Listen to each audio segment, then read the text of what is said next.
Silver just hit $80 an ounce. Gold is sitting above $4,800. And somewhere in that quiet, unremarkable fact, a clock is ticking that most people cannot hear. Let us begin with a confession that the financial world is reluctant to make. Numbers, by themselves, do not tell you the truth. They merely point in its direction. And right now, the direction that gold and silver are pointing together, simultaneously, persistently, in coordinated lockstep, is not toward opportunity. History, if you are willing to sit still long enough to consult it, would tell you it is pointing toward a warning. Consider what we are witnessing in April of 2026. Gold has crossed $4,816 per ounce. Silver, which began this year near $30 just 12 months ago, has surged past $80, a gain of more than 150% in a single year. These are not trivial market fluctuations. These are not the kind of numbers that show up in the absence of something meaningful occurring beneath the surface of the financial architecture most people simply assume will stand forever. The Silver Institute has now confirmed what the numbers have been whispering for years. We are entering a sixth consecutive year of structural physical supply deficit, with 762 million troy ounces already drawn from global stockpiles since 2021. That is not a cycle, that is a siege.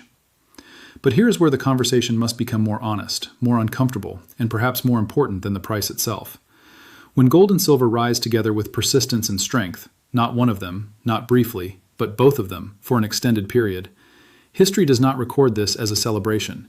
It records it as a diagnosis of something deeper than market enthusiasm, a diagnosis of eroding confidence in the monetary framework that prices every asset you own, every salary you earn, every dollar you have saved for a future that may look entirely different from the one you planned.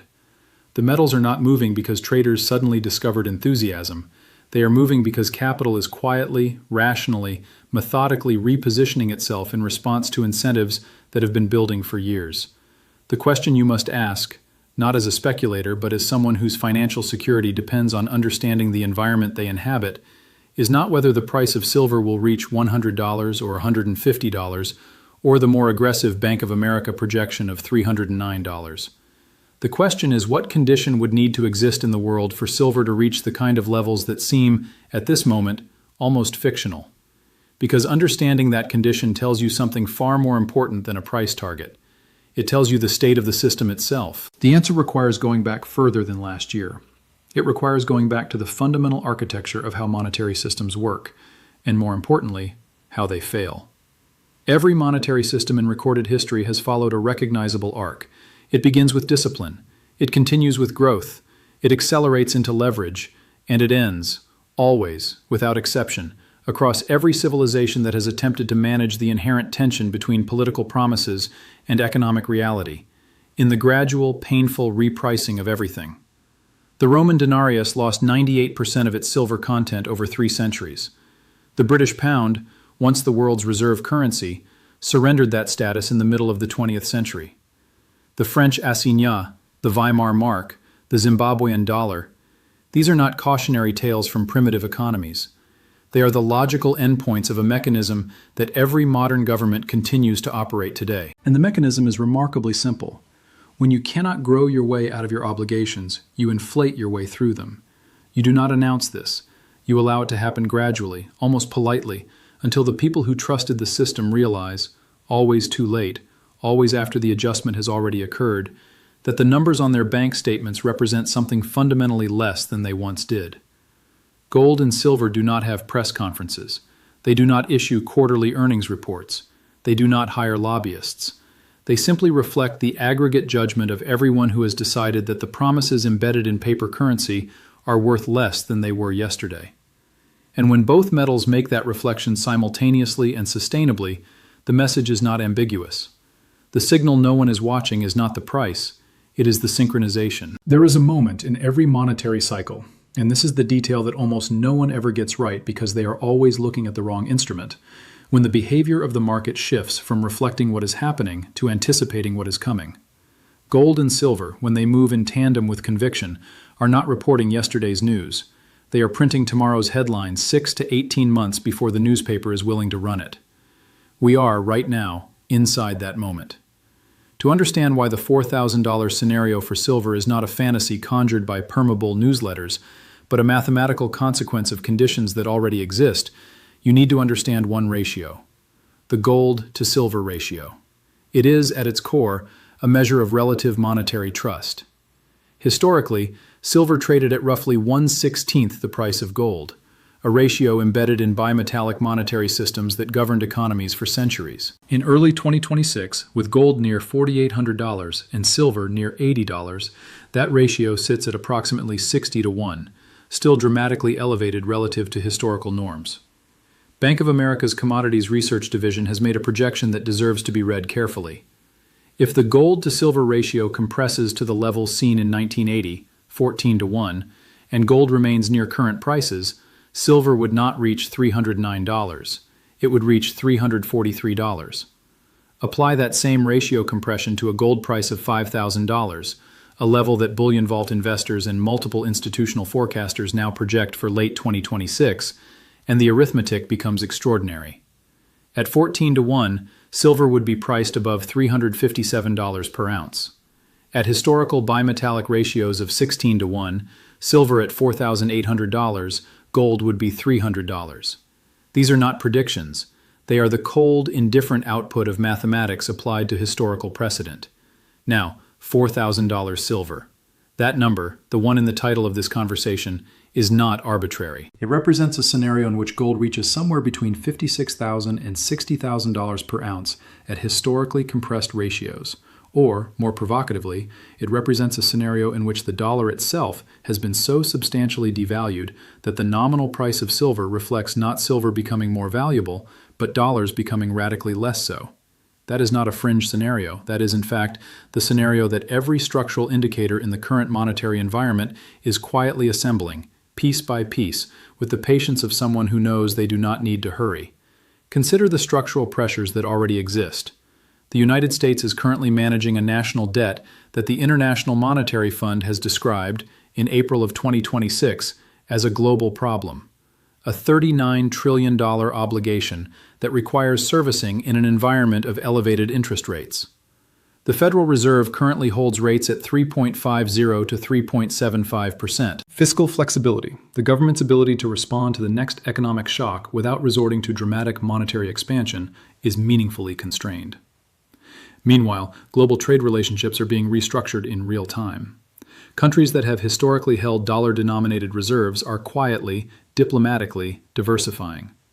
The petrodollar arrangement that structured the global economy for 50 years, quietly terminated by Saudi Arabia in 2024, is no longer the automatic mechanism that guaranteed dollar demand regardless of American fiscal behavior.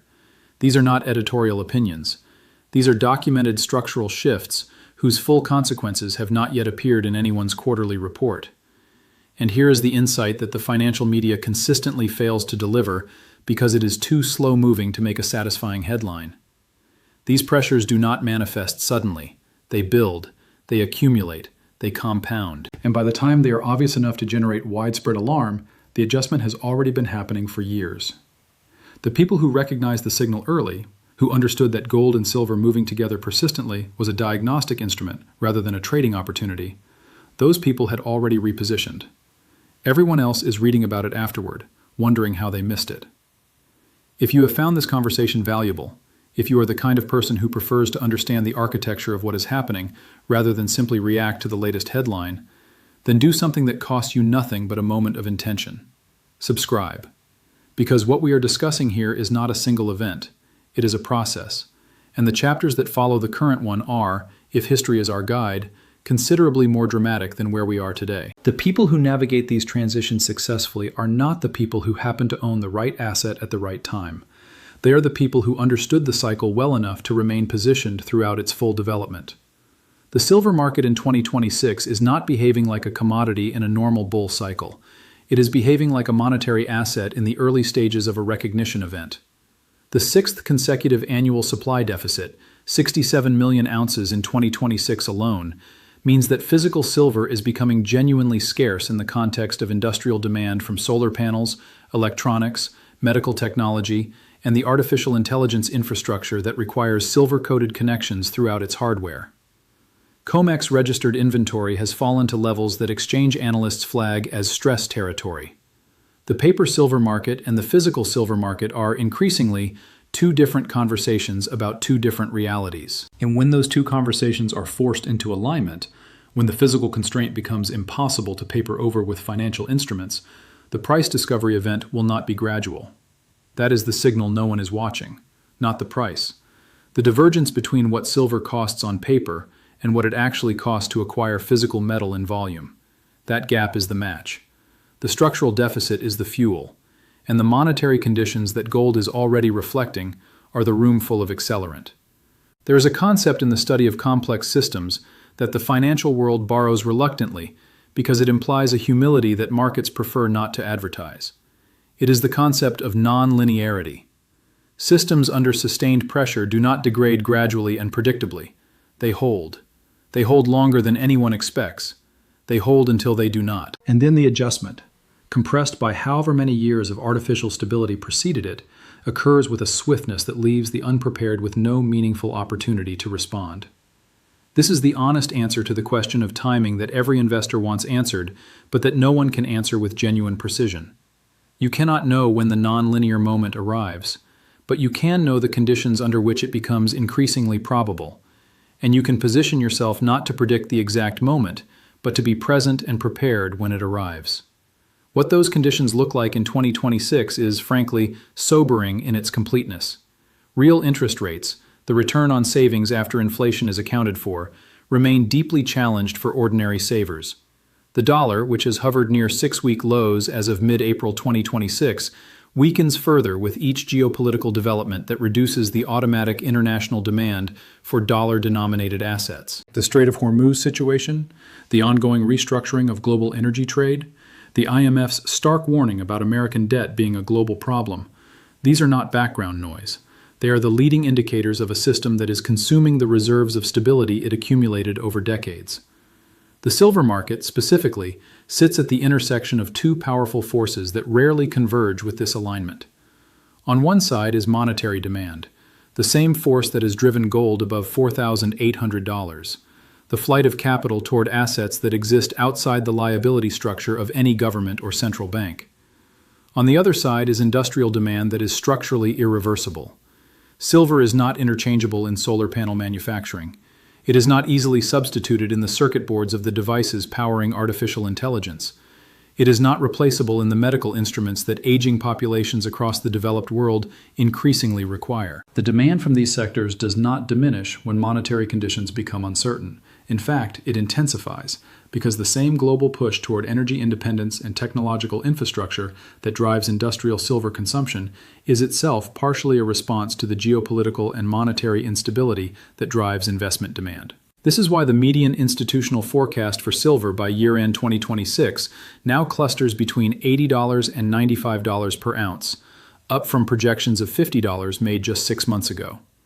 JP Morgan, which operates with considerably more analytical caution than the retail forecasting industry, projects an average of $81 for 2026, with potential for higher if supply deficits widen.